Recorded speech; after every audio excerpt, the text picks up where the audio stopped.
Today we're gonna have a look at what should be an excellent match of top-level StarCraft 2. I can imagine some of you probably clicked on this video anticipating like a best-of-3 series. Maybe you even assumed it was gonna be a best-of-5, but nope. It's just gonna be a single match on Triton. It is certainly gonna be the longest game that I've seen so far with the new multiplayer balance patch, so let's figure out what went down together. Spawning in the bottom right-hand corner of the map, playing with the red Zerg drones. He's one of the strongest Zerg players in the world, and he goes by the name of soO.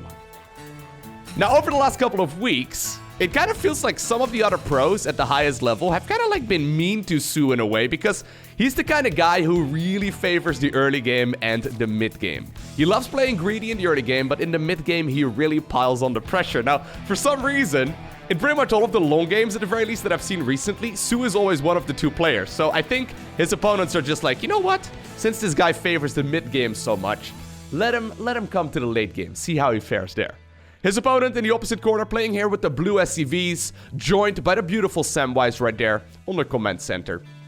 He goes by the nickname of TY, one of the strongest Terrans, of course, that we have in StarCraft. In case you're unfamiliar with either of them, just take it from me, both of them are top tier. So this game was played yesterday. If you're watching this on the day that it goes up, this game was played yesterday as part of the LowkoTV 2020 tournament, which is a tournament organized by Wardy himself. It's a $6,000 prize pool, and in case you're interested, it's still gonna go live every single day of this week. I'll go ahead and post a link to his live stream down below in the description of the video, because without him, I wouldn't be able to cast this game, you know? So show him some love. He's one of the hardest working people in the StarCraft community, for sure, especially over the last couple of weeks. I feel like Wardy has been streaming for like 18 hours a day on average. Well, maybe not quite 18, I don't know. But it feels like he's been live very, very, very often. Alrighty, so ZVT. So if I can make some assumptions, right? I think that TY is probably gonna go for a mech approach. So even though Bio is 100% viable, Bio did not get nerfed whatsoever.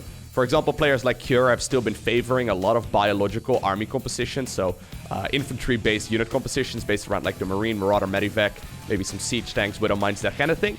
The majority of the Terran players that I've seen at the highest level recently, and also the majority of the Terran players that I face off against on the ladder, they're all going for macro mech. So in my personal experience, and once again, right, this is not me balance complaining, I'm just saying what my personal experience has been like.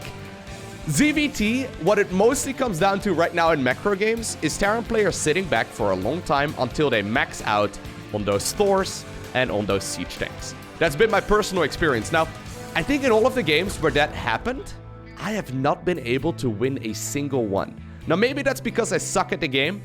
There's a good chance that that is the case. But there's no denying that it certainly feels like dealing with the maxed out Terran army is much harder than executing the attack with the maxed out army. Now, truth be told though, at the highest level of play, right? So when we watch players like Serral, like Raynor, like Dark, like soO, like Rogue, like if we see those guys play the game, they make it look actually very manageable. I think at the highest level of play, we don't really see that much turtle Terran just because the top level like Zerg players are very good at microing that Brood Lord Corruptor, Viper Infestor based army where you basically have to have like 7 hands. Maybe they play with like, you know, 2 mice and 2 keyboards or something, you know, I don't know. But it kind of feels like you need to have like 600 APM. Now, I play at about, you know, 400-ish, 450 in the late game. And honestly, and once again, maybe I'm wrong, right? But honestly, it feels like I'm not fast enough. I haven't had this feeling that I'm not fast enough in StarCraft 2, considering I'm pressing like 8 buttons a second. Now, obviously, some of that is spam, but I honestly feel like I'm not a fast enough player in order to execute the late game. So for me, at the very least, for those of you that have been watching the live stream, you probably have noticed that I've been playing really aggressively. I've been going for a ton of like very aggressive Roach Ravager pushes, especially in ZVT, just because I don't seem to be able to win a game that goes past like the 15-minute or so mark. If I look at SC2 replay stats, my win rates when the games go past the 12-minute mark are atrocious. It's kind of sad. It's kind of sad. Anyways, so I'm really curious to see what soO is gonna do in this specific game. Likewise, by the way, whenever it's gonna be, by the way, a Battlecruiser opener. So we'll see him transition towards either Bio or Mech here in just a little bit. Likewise, I've been playing a bunch of Terran myself as well on the ladder, and I've been really enjoying going for that maxed out mech style. as frustrating as it can be to play against, and actually this is pretty good. Nice little run by here by the Zerglings. Since the Hellions are on the other side, they're gonna have to go all the way back home. Huh. Getting a couple of SCV kills, slowing down the Terran player ever so slightly, forcing some lost mining time as well. But I've been playing some Terran on the ladder myself too, and I gotta say, I'm a big fan of playing with that, you know, that mech-based army composition, because I think the hard part about playing mech right now on the ladder is getting to that maxed out state, because when you get there, it's hard to lose, man, especially below like 5,500 MMR. It really is very strong once you manage to get to that maxed out state. So, excellent defense so far here by soO, by the way. I mean, I think he lost like a creep tumor, but that's about it. Here's the first BC coming out, though, and I think it's going to be the first BC because he's getting the Yamato cannon upgrade. Are you guys going to fly it across? Huh. Interesting. There's this weird Battlecruiser meta going on, where for the longest time, people really used the Battlecruiser to get across the map as soon as possible, because that way you could catch your opponent off guard. But since the Battlecruiser openers are probably the most common opener actually these days, like I see so many people going BC openers, it's because they're very good. Zerg players have gotten really good at dealing with them as well, so I don't really think that TY is going to make the assumption that, you know, soO isn't prepared. Usually jumping it straight across the map doesn't seem to achieve very much. Has he seen the Spire actually? Yeah, he did see the Spire as well, so he doesn't want to like use the tactical jump here and then, you know, not be able to get his BC out of there once the Corruptors do come out. But players have gotten so good that usually it's just mostly to keep pressure on the opponent. Plus, well, getting the Battlecruisers, it transitions towards mech really, really nicely, and that's exactly what TY is doing right now. I think the main reason why, like, ZVT late game has changed so much. So, in the past, right, and let me just be clear, I was not a fan of the Brood Lord Infestor style whatsoever.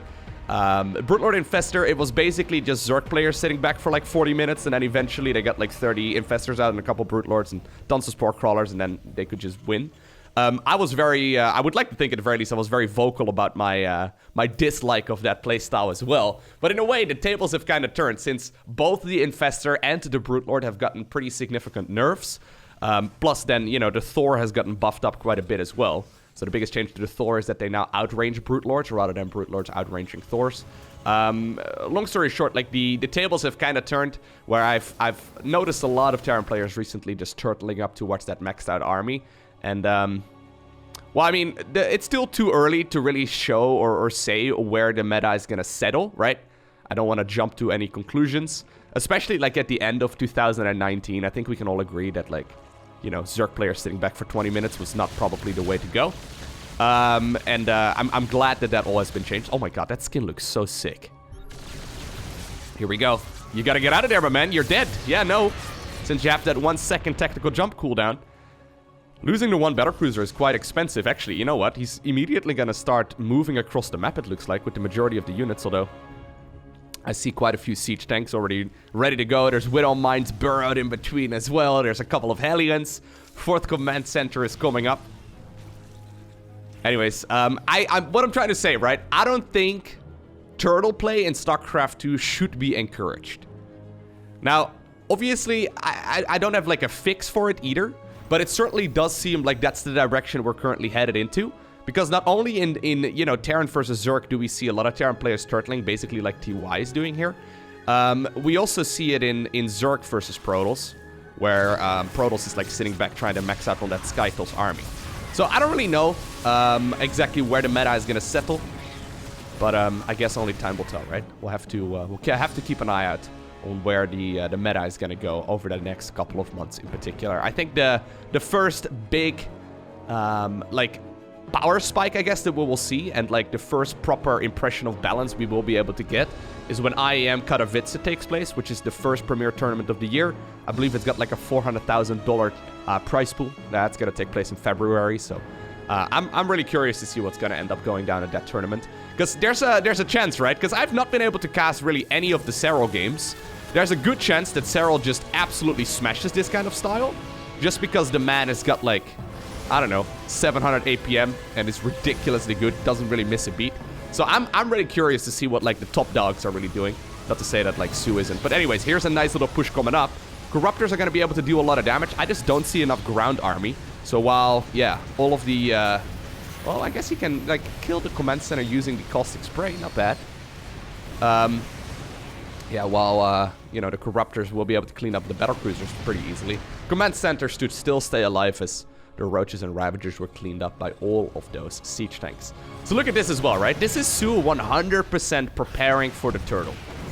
So the ultimate unit composition right now, I think, for Terran is that style with siege tanks and then a lot of Thors. Thors are amazing right now. And then also those Battlecruisers.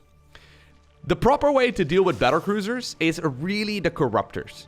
But oftentimes the issue that you run into with Zerg is that if you go up against Battlecruisers in like the late game and you haven't started up your upgrades yet and the Battlecruisers are, you know, already at a very good amount of upgrades, you just sort of lose because the Corruptors really need to have those, especially the armor upgrades. So I'm surprised he actually decides to prioritize flyer attacks, but they need to have like a bunch of upgrades done in order for them to be useful, and going double spire and all that is pretty tricky to pull off as well. Likewise, that's exactly what TY is trying to achieve here.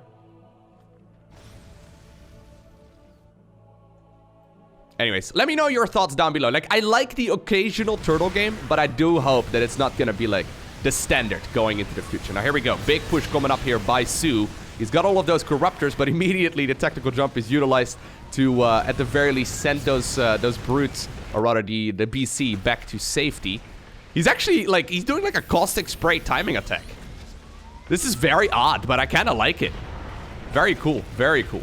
So it looks like actually one command center will end up falling here, just because of the sheer amount of units that he's producing here with those Corruptors. Now, I think just making a bunch of additional missile turrets may very well be enough.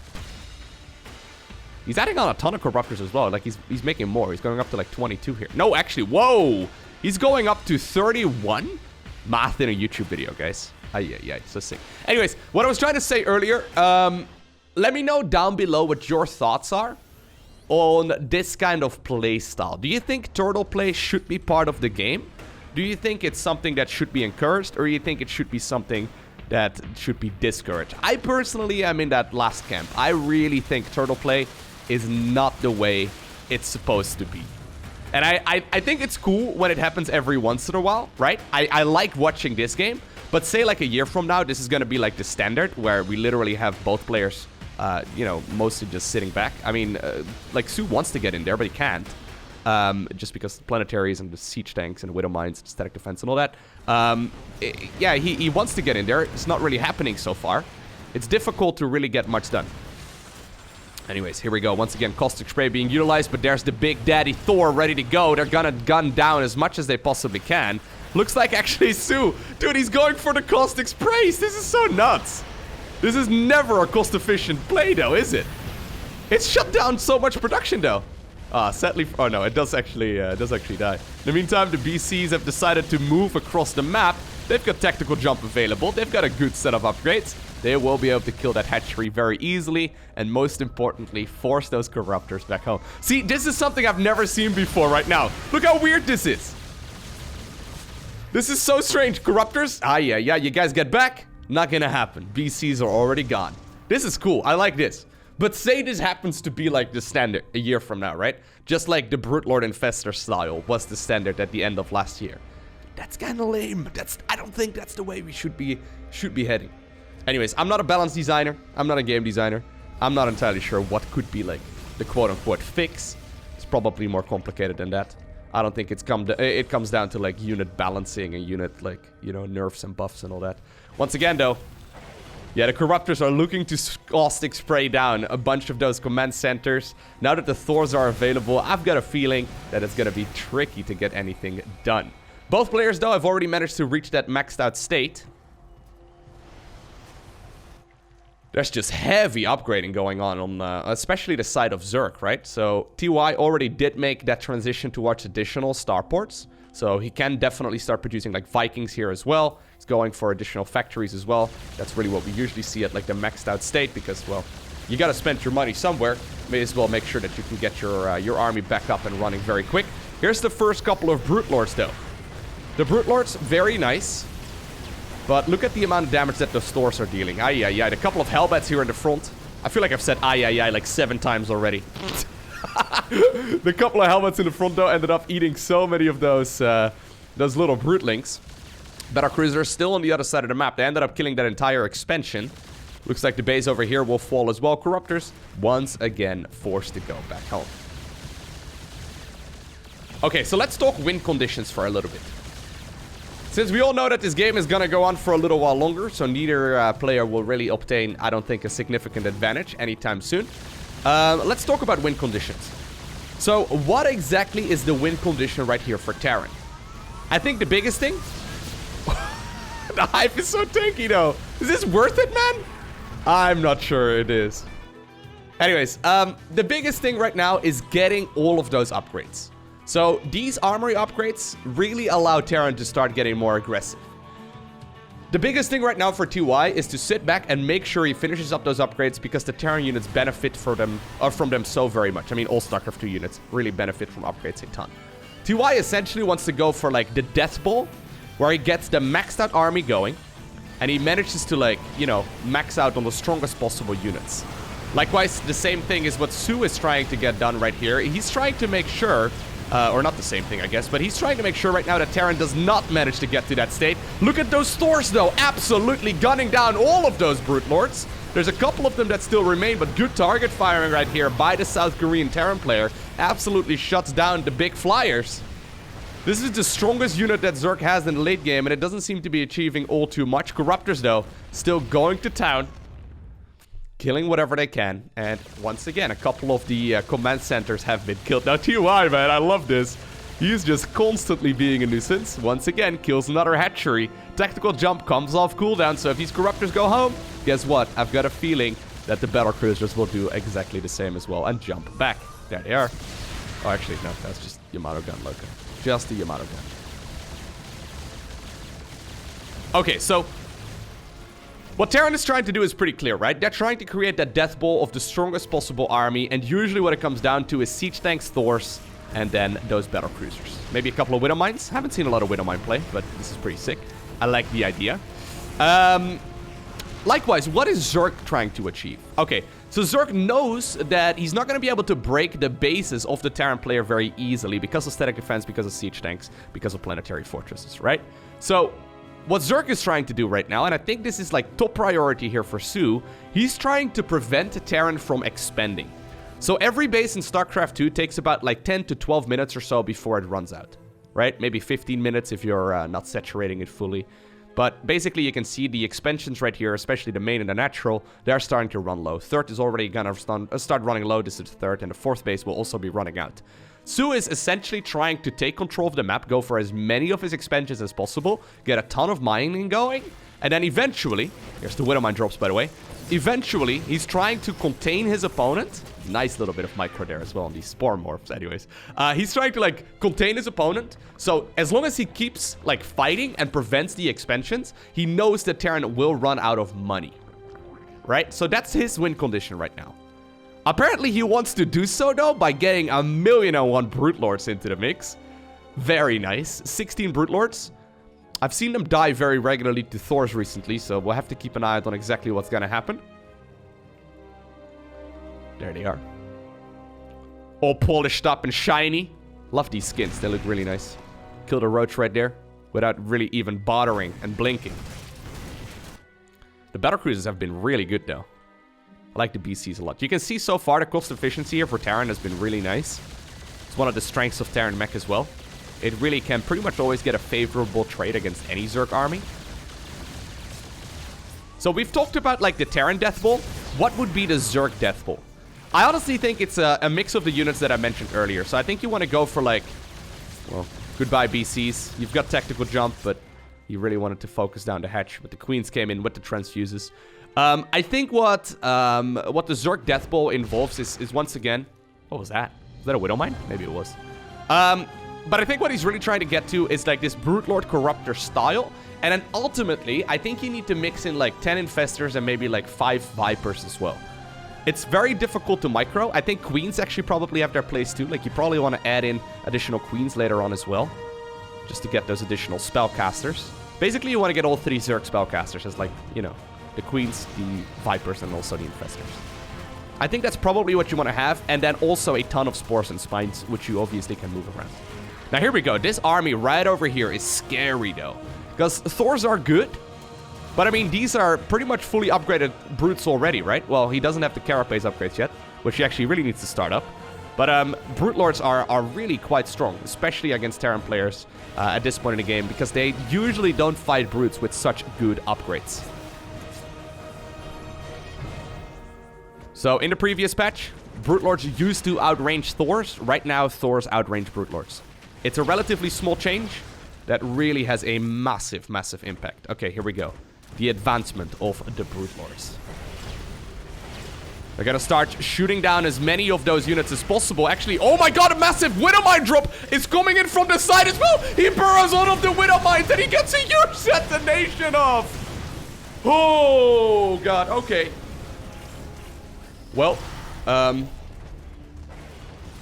that was like what? All of the Zerg army going up in like a matter of seconds. That was absolutely gorgeous there from TY. I actually forgot about that for a second. There's a highlight clip right now on Reddit about, I think it says like 80 supply lost by a Widow Mine drop.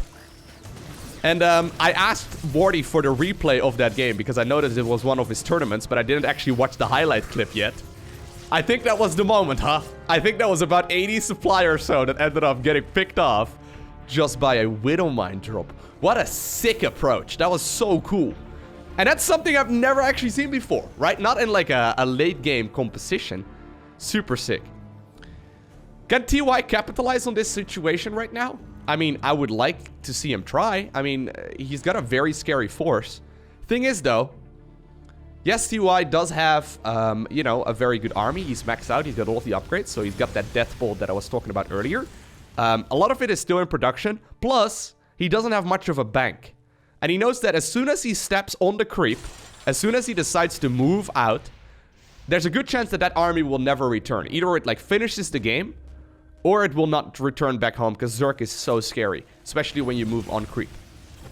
So he doesn't really want to take the gamble, and instead of like trying to close out the game immediately after getting such a massive lead, he decides to try and get further ahead by taking more expansions. So top right obviously has been taken for a little bit already. He's now also taking this high ground base. That means both players have actually now taken every single expansion that they can, with the exception of the most exposed ones. So this one right over here, and then this one right over here as well. But other than that, every single base so far has been taken on the map. So most of the time, right, whenever I see players go mass Brood Lords, it always seems to be that mass Thor is the answer. So I think the Thors probably would have been pretty good already. I love the addition of a couple of Medivacs and then also those Widow Mines in the mix, right? That's so sick. Anyways, TY, you can see he's really setting up himself for the late game transition. He's already got 3 starports. 1 with a tech lab, 2 with a bunch of these reactors. He's going for a few Ravens right now too. Anti-armor missile, obviously, really helpful to have. But he's really adding on even more starport production. So I think like the ultimate Terran composition is probably Skytos with Thor support on the ground as well. Maybe siege tanks too, so you don't get wrecked by infestors. One answer to the Thor that people would usually employ in the previous balance patch, and I know I'm really referring to the previous balance patch a lot, but that's like the game I know and understand, you know? Even though this patch has been around for a couple months now, there's still so much left to discover, I guess. I mean, yeah, there have been some tournaments like Home Story Cup 20. There's also been Nation Wars where the new patch was already played. There's been IEM Katowice qualifiers. But, I mean, those 2 tournaments that I just named off... Oh, this is nice. They were very much so very new into the patch, you know? Like, yeah, I mean, they were technically new patch, but the new patch was only out for a very short amount of time at the time, so didn't really make that much sense for, you know, for us to take too much into consideration at that point. We could just really look at it as like a first approach.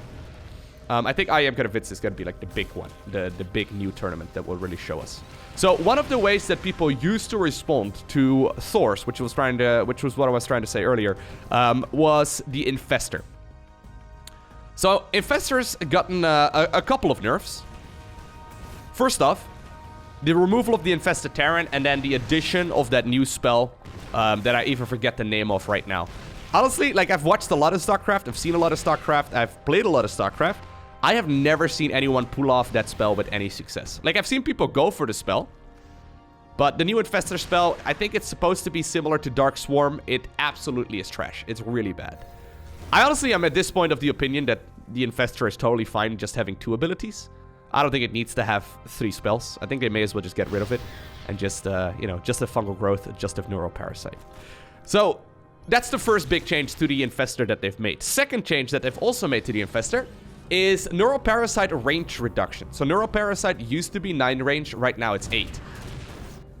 The big thing is, though, that Neuroparasite was like the go-to answer to beating Thors.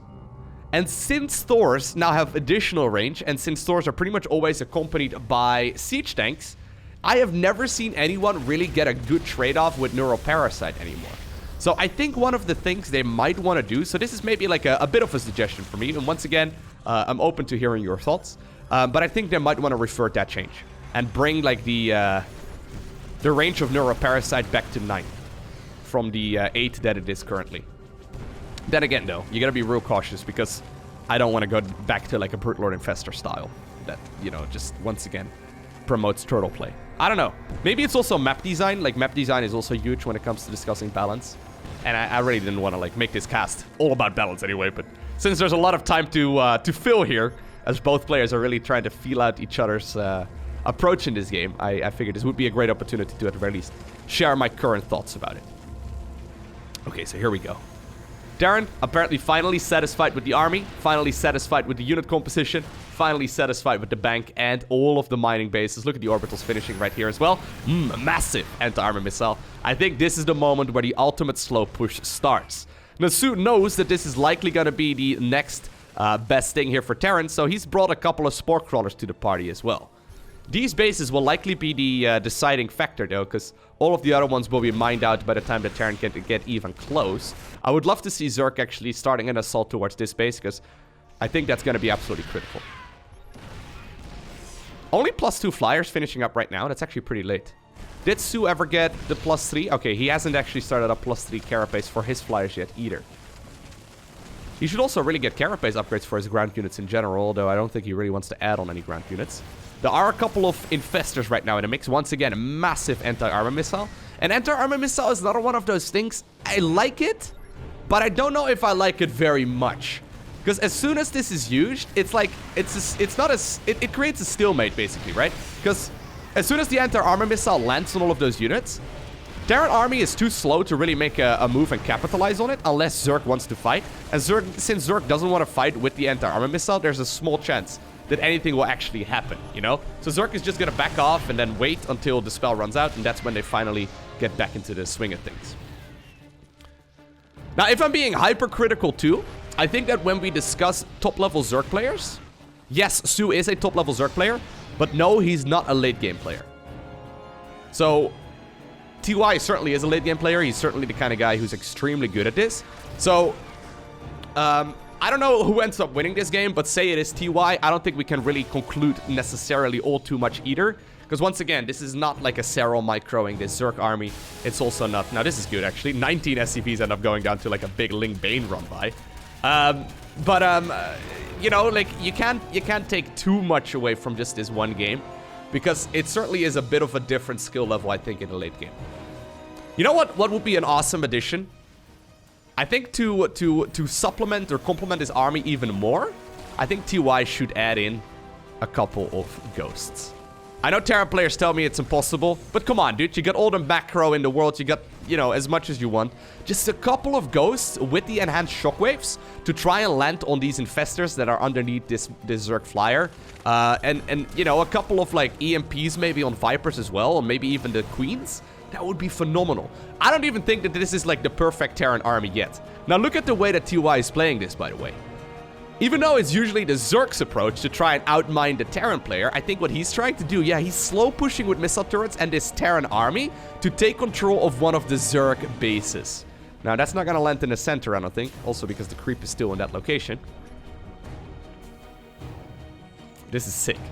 Okay, so here we go. Planetary is morphing in. I actually thought he wanted to, like, try and go for the throat, but no. He just wants to steal the Zerg's minerals.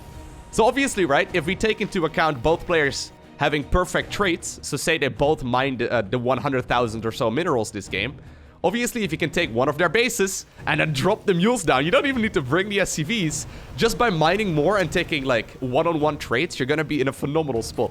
And the armor missile, once again, coming down. Now, I love it this time around, because this time around, it means that these mules are gonna be able to finish their life. They're gonna be able to finish their lifespan and mine out and steal, in a sense, all of those minerals. Beautiful play here by TY. At the same time, once again, Link Bane run by over here. It will also end up killing a base. 8 SCVs going down. Now, 8 SCVs going down, 12 SCVs. Like, we've seen a lot of SCV kills here over the last few minutes, but, I mean, Terran doesn't want SCVs anymore. I don't think he's really gonna add on, like, any more workers at this point. It doesn't make sense. Okay, so, and the armor missile has run out. So that's the moment where soO's like, okay, oh my god, there's so many brutes. Did you see how fast they killed that planetary? That's crazy. I've never seen anyone kill a planetary that quick. Now, in the planetary's defense, the upgrades were not quite done yet, right? So the newest 2 armor, the high-sec auto-tracking upgrades, they weren't quite done yet. So the planetaries weren't maxed out at this point, but that is a lot of Brood Lords throwing their little Brute Links, throwing their children against the structure. And the base does get picked off, but what is TY gonna spend his minerals on, though? He's got 7,000 of them. Likewise, actually, for soO. I'm mostly like looking right now at the gas bank, and I'm liking this position for TY more and more. He really needs to retake these gases over here. Probably needs to retake the gases over there too. Yeah, he's actually adding on a couple of SCVs. I think, even though I said he wasn't probably going to add on any new ones, I think that's primarily because he really wants to make sure he gets those gases going. Ooh, nice fungal growth actually. Parasitic bomb as a follow-up as well. That means goodbye to most of these Vikings. Actually, well, the majority of them get out, but Blinding Clouds now also shut down a lot of that Terran ground army. The Thors are forced to back off, and I think that TY is gonna lose this position on the map. At the same time, though, he's got another hit squad right here of Thors and Vikings and a couple of Hellbats moving on the right-hand side of the map. I don't know, where's this CC headed? Where are you going? I have no idea. Both players, though, trying to micro several armies at once. Very scary to not have all of your army in one big clump here, but nicely done. soO is smelling blood. He wants to move forward here. All of these Zerg units, though, are relatively low in health. Fungal growth, maybe, on these Vikings. That would be nice. Yeah, he's looking for it. Parasitic bomb. Ooh, there we go. Fungal growth does go down. Parasitic bomb. Not quite getting a whole lot of work done. A couple of SCVs end up going down, but TY has already secured the bases once again. The ones that he ended up losing earlier. Now, you know what? Even though, like, that base was stolen for a little bit, soO also ended up killing 2 expansions of the opponent. Now, one thing to keep in mind is that that was done with Links and Banelinks. Links are very disposable at this point. Banelinks are very good, obviously, but they're not quite a unit you can just, like, throw around nilly-willy, okay? You can't just, like, blow up your opponent's structures like that, because you're trading minerals and gas for, well, still some minerals and gas, but you're trading a lot of gas for a little bit of gas, is what I'm trying to say. You really need to make sure that you know, are efficient with your gas spending at this point in the game.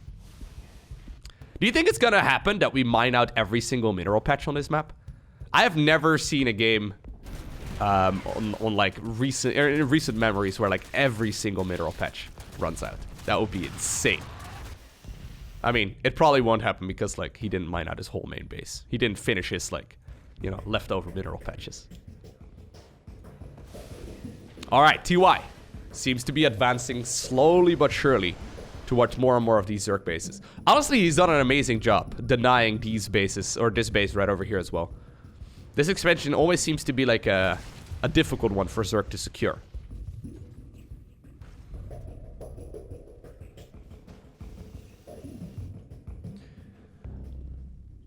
I feel like the Terran army is maxed out though, as far as like, you know, strength goes. Did he just try to construct a base over there? I think he did. Couple of Hellions still in the mix as well. This is certainly going to lead up to one massive clash between these two armies, and I think that will probably be the game decider. Zerg has got a scary unit composition. It's just that I've seen this go wrong so terribly for Zerg so many times in the past. Now imagine a couple of ghosts in this mix, seriously. So look at this army, right? Take the Infestors and the Vipers out of the equation. Wouldn't that be phenomenal? Yet no Terran player at this point is adding in the ghosts. Then again, I'd never seen anyone go for a Widowmine drop against like all of those brutes either when they already have so many Thors. So I think it's still very much so a style that's in development. And I think that will probably ultimately decide, you know, where the meta is gonna settle. Because I really think Ghosts are such a phenomenal addition here. Just imagine, like, getting rid of those Zerg Spellcasters, which is like their whole army here. Especially with the Enhanced Shockwaves ability that was added pretty recent as well. I mean, that was mostly meant for, you know, TVP. But anyways, here we go. I think this is the moment we've been waiting for. Zerg decides to back off. Loses a couple of Spore Crawlers in the process. TOI has got a very scary force. He can reinforce his army very easily too. How many factories does he have? He's got 8 factories. And then 5 starports. So he can very easily reinforce his army if he wants to. So once again, TOI, he's not actually going for the throat. He's not actually trying to end the game. And that's probably what soO is expecting. He wants the Terran player to move forward. But what TOI is doing, he's securing another base that was supposed to be the Terrans. We see that little Ling run by as soon as soO realizes what's going on. Trying to, like, force this army to back off. If you look right here at the cost efficiency, you can see that the Zerg cost efficiency is quite noticeable. Gas loss a little bit higher. Mineral loss for the Terran a little bit higher. But both players are basically trading 1-to-1. So at that point, the winner becomes the person that mines more, right? Now, in most scenarios, that's the Zerg.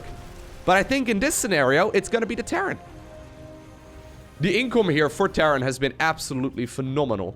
I love the fact that he's now securing bases that are supposed to be the Zergs. So if eventually, right, all of the bases are mined out, Terran is going to have more stuff, right? Just because they have more money. They're mining more resources. soO wants to force an engagement, but he doesn't want to force the fight off creep. Because he needs the support of those Spore Crawlers. So I love the way that, like, TOI is tiptoeing around the perimeter of the creep. Like, he's really trying to cover the edge. Massive anti-armor missile once again. Zerg has to back off. You can't fight here. And that, once again, creates more time right here for TOI to gather the resources that the Zerg desperately needs. Neither player producing anything right now. So let's switch on over to the units tab. So we can see what units exactly are available here. Once again, another anti-armor missile activated there on some of that army. It means that Zerg can once again not engage this Terran. It means that Terran is going to slowly move forward. I think he would love to have, like, this kill this base killed here. Keep in mind, though, like, all this time that's going by, right? Terran is mining one of the bases of Zerg, which is massive. The Thors target firing out as many of the Brood Lords as they can. Brutes are taking a lot of damage. Vikings now also roaming up above, trying to get a decent enough trade. Not that many spellcasters available here, actually, for soO. He's really trying to make sure that he is in a good spot, but yeah, I think your best chance right now is just to evacuate this expansion, because the ultimate Terran slow push has once again arrived. Both players ended up losing a little bit here and there. I think that Terran ended up getting the favorable trade, and you know what? I think that Terran will once again back up. Maybe he will try and, like, take this base again, which I wouldn't be against, but he's got to be careful, though. Do you abduct in these kind of scenarios? Probably not. Anti-armor missile once again coming up. Vikings trying to get a favorable trade. We do see now a fungal growth, but as soon as, like, the parasitic bomb is thrown, we see the Vikings land, and that nullifies any damage that flying spell does. Alright, the Thors are starting to move forward. They will end up killing all of the gases here. Creep slowly disappearing. High ground vision apparently will allow him to start shooting that Spore Crawler as well, but here we go. soO finally decides to engage. He's got a lot of those Corruptors on the left-hand side of the screen. Brood Lords, though, are going to be the ones tasked with killing the majority of those Thors. And while all of the flying units get killed, the Thors are still left over. Let's switch on back to the production tab here. What's going to be the follow-up? It will indeed be more Thors. So 7 additional Big Daddy Thors added into the mix. soO decides to now respond to this by going for his Brood Lords. But look at the bank. That huge bank that soO had earlier. Yeah, he can make Zerglings. Whoop-de-doo. Great. He can't make an army anymore at this point to deal with those Thors, can he? I guess Zerglings can technically deal decent enough damage. But I mean, Terran obviously can add in a couple of Hellbats or Siege Tanks or something like that to try and get a favorable trade. There are still a couple of Infestors, so Neuroparasite obviously still an option. Especially when you go ahead and, you know, have no Siege Tanks anymore in the unit composition. Corruptors trying their very best to shut down all of this production, but I mean, that's just gonna, I feel like, delay the inevitable.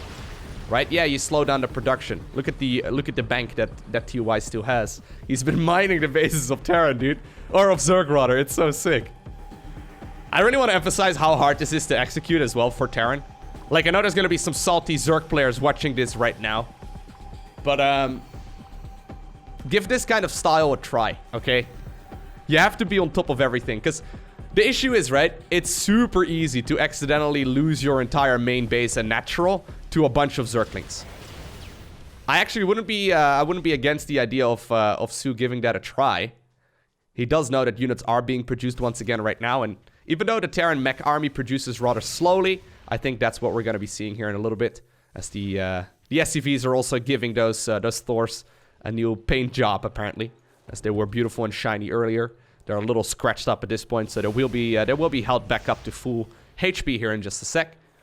Additional siege tanks are being added on. I like this. So without the siege tanks, infestors become a massive issue. You basically want to scan ahead, make sure that you see any neural parasites before they land, and well, the siege tanks can leapfrog forward to prevent those infestors from ever closing the distance. Corruptors, once again, going in across the map. What exactly does Zerg do at this point? I think that Zerg's win condition right now, and I always want to talk about win conditions, right? I can talk about that for days. I think what he hopes for right now is that Terran makes a big error. Now, I'm looking at these big daddy Thors. Not an amount of Brood Lord is gonna kill that. Here's a couple of infestors, though, that will get scanned. Siege tank on the high ground already, ready to gun down any infestors that try their luck. Corruptors in the meantime across the map, but they cannot hit ground other than the caustic spray on buildings. And with that, I think that the Thors will probably just be able to march to the quarters of the Zerg, kill any unit that is available over there, and I think that that will pretty much be game, right? A couple of siege tanks will be picked off. I think that soO probably wants to go in for like a last-ditch effort. A couple of queens from earlier also have now joined the fray, but soO's bank is completely depleted. He's got absolutely no mining happening anymore either. So while the Corruptors are spraying everything down, it's fine. But 6 additional factories have been secured on the other side of the map. TY just simply moves his production over towards, I guess, his new main base, which is technically the 5th base of the Zerg player. soO hoping that his opponent takes a terrible engagement right now, but TY, I think, is far too good for that to have happened. Another hatchery was just secured. This is the lifeline right now of soO, even though there's no mining just yet. Couple of the neural parasites do land because the siege tanks are a little far back. Thors are gunning down their friends as well, so this is at the very least something, but GG is cold. TY, in a 42-minute long game, slowly dismantled his opponent. 42. It's the answer to the life, the universe, and everything, right? I mean, I don't know if there's any Hitchhiker's Guide to the Galaxy fans over here, but I hope that you enjoyed watching this video. Let me know your thoughts on this kind of game down below in the comment section of it. I'm curious to hearing it, although please don't get too crazy when it comes to discussing balance. I know it's always a very sensitive subject. For now, though, I want to thank you for watching. Have an amazing day. Do not forget to smile, alright? And I will see you once again in the next one.